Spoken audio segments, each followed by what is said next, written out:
Welcome back to Aligned by Design, the podcast where we dive deep into what it really means to live in alignment with who you are at your core. I'm Flavie, and today I want to talk about something that's been weighing on my heart lately, something I've seen so many of the women I work with. Have you ever caught yourself saying, I'm fine, when you're actually exhausted, or smiling through a meeting when you're breaking inside? Or perhaps you felt that constant pressure to be the one who holds everything together at work, at home, in relationships, while silently wondering when it will be your turn to fall apart. That, my friend, is what we're talking about today. The mask we wear, specifically the perfect woman mask, the one that tells us we need to lead flawlessly, manage everything effortlessly, and never, ever let them see us sweat. The mask that becomes so comfortable, so familiar that many of us don't even realize we're wearing it anymore. And what happened beneath that mask? That's where our true selves wait, longing to be seen, heard, and honored. First, let me share something personal with you. A few years ago, I found myself in what looked like the peak of success. I was running my business, raising my children, maintaining a beautiful home. From the outside, everything appeared perfect. And I remember one particular morning vividly. I had just dropped my children at school. I'd already answered client email on my phone while waiting in the school line. I was heading to home to lead an online workshop with a presentation I'd stay up until 2 a.m. perfecting. And then arriving at home, I look at my face in the mirror in the bathroom. And I broke down. I couldn't breathe. My chest felt tight. My hands were shaking. And for the first time, I admitted something to myself. I can't do this anymore. I'm not okay. And in that moment, I realized I'd been wearing this mask for so long that I had forgotten what my own face looked like. I'd become so good at being the strong one, the capable one, the perfect one, the one who managed it all, that I had completely lost touch with the woman beneath, the one who needed to rest, who needed to care, who simply needed permission to be human. The truth is, I was exhausted. Not just physically tired, but soul tired. I was pouring from an empty cup, constantly trying to prove my worth through what I could accomplish, rather than honoring who I actually was. And what scared me the most, I didn't even know who that was anymore. That breakdown in my bathroom became my breakthrough. It was the first crack in the perfect mask I would be wearing, the first step toward finding my way back to myself, to alignment, to truth. And I'm sharing this story because I know I'm not alone. The mask of this perfect woman mask, the one so many of us wear without even realizing it. It's a mask that tells us our worth is tied to our productivity. It's a mask that says asking for help is a weakness. It's a mask that demands we smile through our pain, push through our exhaustion, and keep going no matter what. And the most dangerous part, we've been wearing it for so long that it feels like our actual face. So discomfort has become comfortable. So performance has become who we think we are. But here's what I want you to consider. What if this mask is not protecting you? What if it's actually preventing you from living in true alignment with your soul?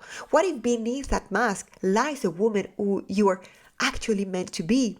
The one who knows how to receive as well as give, who understands what rest is, not a reward, but a necessity, who recognizes that her power comes not from doing it all, but from being authentically herself. This is not just about self-care or balance or any of those buzzwords we've heard 1,000 times. This is about reclaiming your truth. This is about alignment at the deepest level. So first, let's talk about where this mask come from, because understanding their origins is a first step to freedom. These perfect woman masks are not something we choose to wear one day.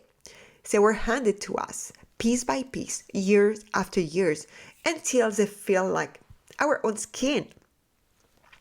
Think about the messages you received growing up. Maybe you heard those things. Maybe as a mom, you say it too. Good girls don't make a fuss. Don't be too loud. You need to set an example. You can have it all. You just work hard enough. If you just work hard enough. These were not just casual comments. They were the building blocks of the mask. From childhood, many of us were rewarded for being helpful, for being low maintenance, for putting others first. I remember being praised as a little girl for how well I took care of my young siblings, how I was such a little mother. That validation felt good. It told me this is how you earn love. This is how you matters. Then we entered school, where girls are often praised for being organized, neat, cooperative, for keeping things running smoothly while not demanding too much attention. And research shows that teachers interrupt girls more than boys, teaching us early that our voice, our space, our needs should be contained. Try to remember this when you were younger, if you saw that. And then we enter the workforce. Oh, the workplace, where we're expected to be confident but not intimidating, assertive but always likable, ambitious but never threatening. And where studies show women are penalized for the very behaviors men are rewarded for. Where we learn to soften our email with exclamation point and apologize, to make ourselves smaller so others feel comfortable. And let's not forget relationships and family life, where women still shoulder the majority of the household, labor, and emotional work, where we're expected to track birthday and manage schedules and remember which child needs which shoes, and while making it all look effortless.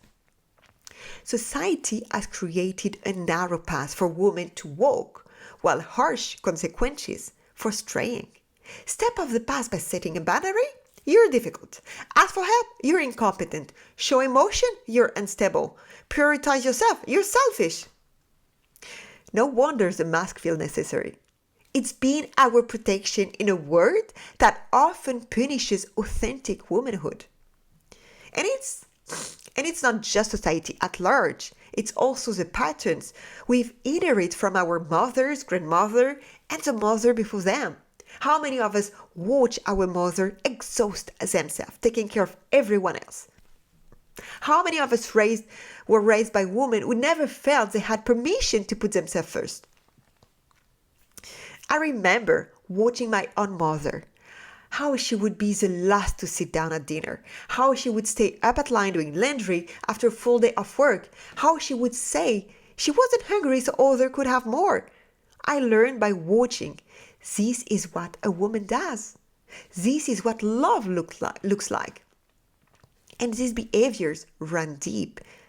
They run through our families, our workplaces, our media, our religions. They reinforce every time a woman is called selfish for prioritizing her needs, every time a successful woman is asked about her work-life balance when her male colleague never are. Every time we praise a woman for doing it all instead of questioning why she has to. And here's what makes it even more complicated. Sometimes wearing the mask works. It gets us promotion, the approval, the social acceptance. So mask can be effective. That's why it's so hard to take it off. But at what cost? At the cost of your health. As we push our body beyond their limits, why so many women have burnout today? At the cost of our joy, as we lose touch with what really lights up. You're not also right, to smile too much. You can't be too joyful. At the cost of our relationships, as we represent only the perfect parts of ourselves, never allowing others to truly know us. At the cost of our purpose, as we become so busy managing everything that we lose sight of why we are here. And the most insidious part?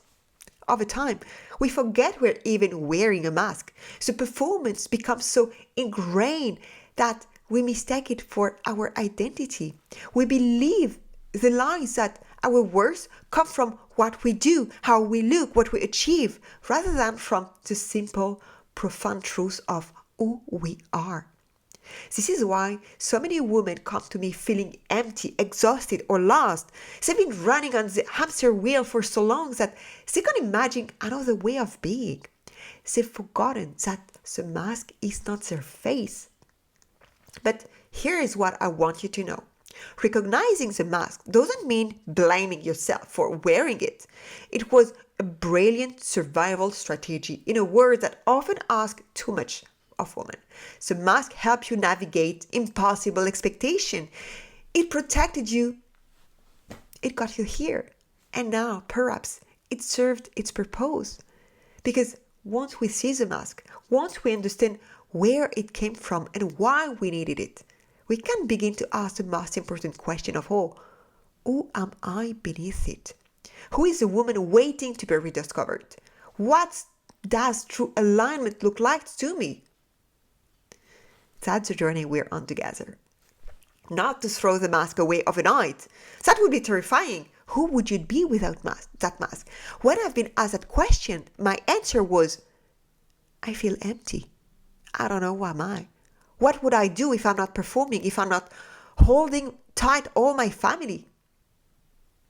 So we don't ask you to throw the mask away, but to gently, compassionately begin to loosen its grip, to create moments of authentic being amidst the doing, to remember that your worth will never tie to your performance in the first place. So, how do we begin to remove this mask? How do we reconnect with the woman beneath? Here's what I've learned on my journey. First, we need to recognize the mask exists.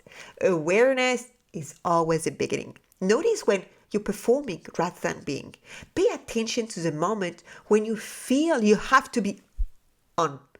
Listen for the subtle voice that say, I can't let them see me struggle. That recognition, that's the first step. Second, we must understand what the mask is protecting us from. Every mask serves a purpose. Maybe yours is protecting you from judgment. Maybe it's shielding you from vulnerability. Maybe it's helping you avoid the discomfort of setting boundaries or saying no. Get curious about what fear lies beneath your need to appear perfect. Third, we need to create safe space to take the mask off. This might be with a trusted friend, a coach, a therapy, someone who sees your true self and holds space for her to emerge.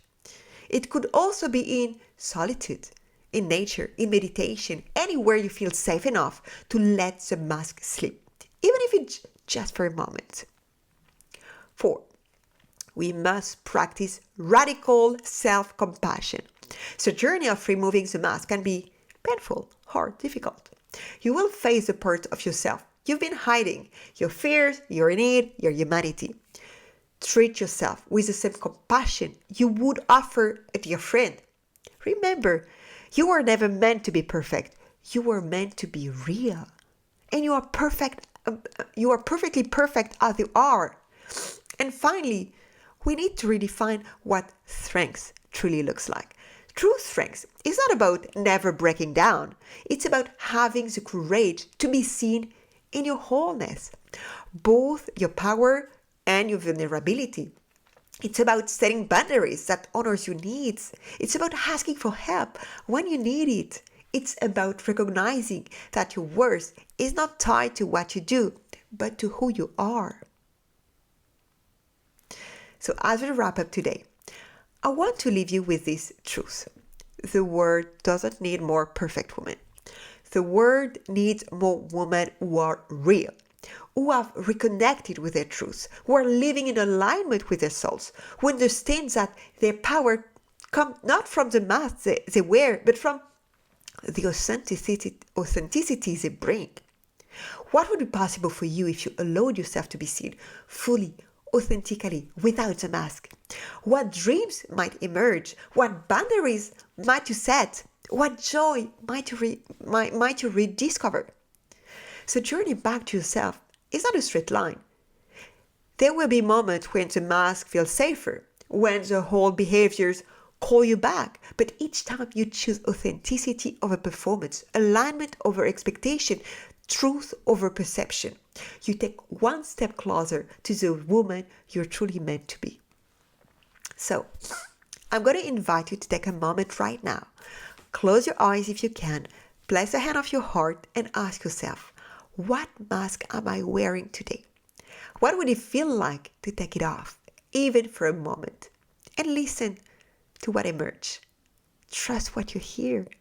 And remember, you're not alone in this journey. Every woman you see, even the one who seems to have it all together, is navigating her own relationship with the mask. We are all learning, growing, remembering who we are beneath the expectations and performance. If this episode resonated with you, I've been a bit passionate on this one. I would love for you to share it with a woman in your life who might need to hear it.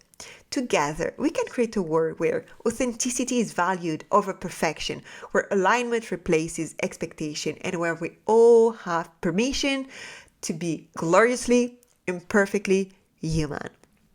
And if you like it, you can put a thumb up, subscribe, so that way you will know next week when the next episode will be there. Thank you so much for being here with me, and until next time, stay true, stay aligned, and keep evolving.